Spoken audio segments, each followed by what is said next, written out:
And I'm not going to go into an exhaustive review of the impacts, though I will revisit this a little bit later in the presentation, but suffice to say that's obviously a catastrophic scenario. It's hard for us to get our head around that.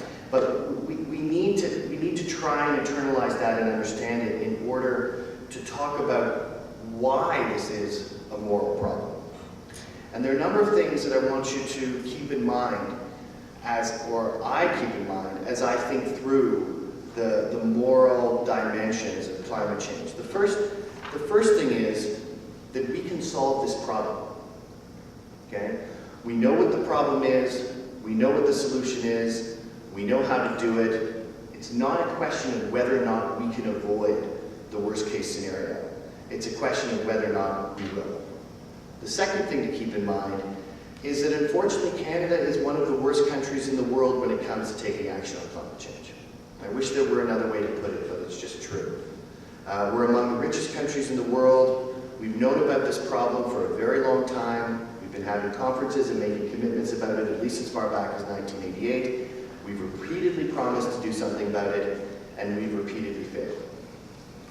Canada is the only country in the world that has signed and ratified the Kyoto Protocol and then announced that it does not intend to honor its obligations. Canada is among the top 10 polluters in the world.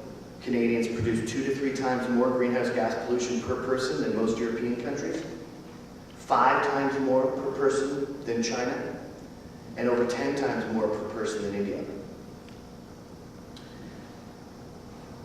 Canada fell to last place in the most recent G8 climate scorecard, which was issued by the conservation organization WWF and the global insurance firm Alliance SE. Canada ranked 56 out of 57 countries assessed in 2008 by the Climate Change Performance Index, which was published by German Watch and Climate Action Network Europe. The report compares the climate protection performance of 57 industrialized countries and emerging economies, and found that only Saudi Arabia was ranked below Canada.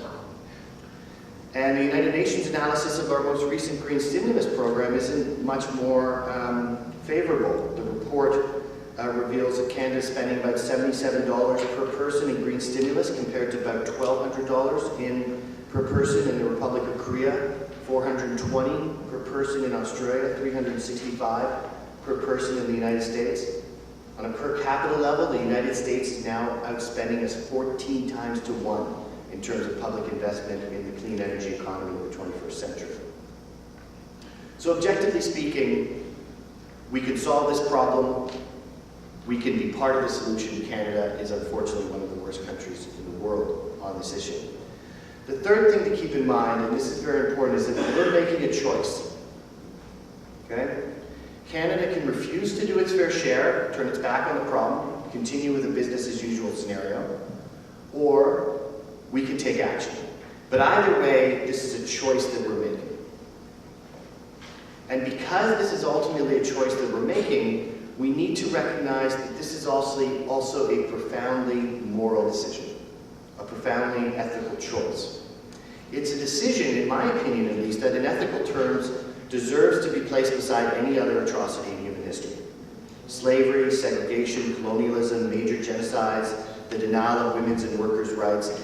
The impacts, in terms of humanity, the impacts are easily on the same scale if we choose to do nothing, and the outcomes are just as avoidable if we choose to do something.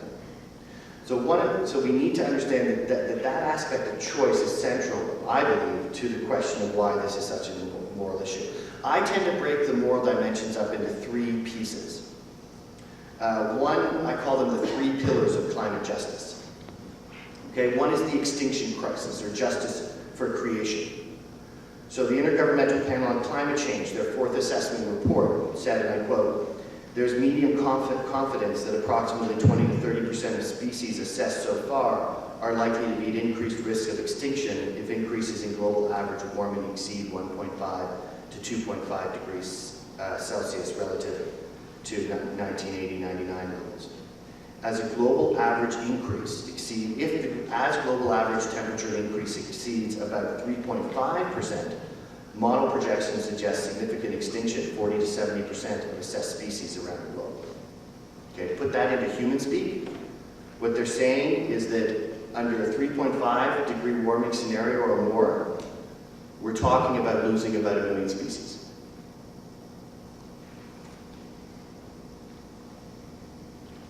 And these extinctions have already started. But I find it difficult to get my head around the concept of losing 1 million species. And every time I think about that, I do think about the passage which says that God saw everything that he had made, and behold, it was very good.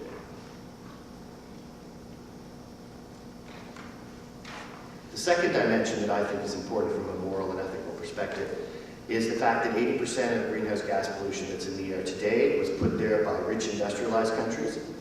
And on a per capita basis, industrialized countries continue to pollute far more. You know, there's 10, 15 times more than India, for instance. And we have a problem that's largely created by the richest people in the world, and it's the poorest people in the world that are going to suffer first and worst. It's those that are most dependent and most vulnerable, most dependent on the natural world, and most vulnerable to changes in the world. And these things are already happening. So Oxfam International's research has said that in a typical year between 1998 and 2007, about 98% of people, of the 250 million people who suffered from climate-related disasters such as droughts and floods, about 250 million people suffer from climate-related, from natural disasters every year. About 98% of those are climate-related, such as droughts and floods, rather than, for example, earthquakes. And Oxfam projects that by 2015, this could grow by more than 50% to an average of 375 million people affected by climate-related disasters each year.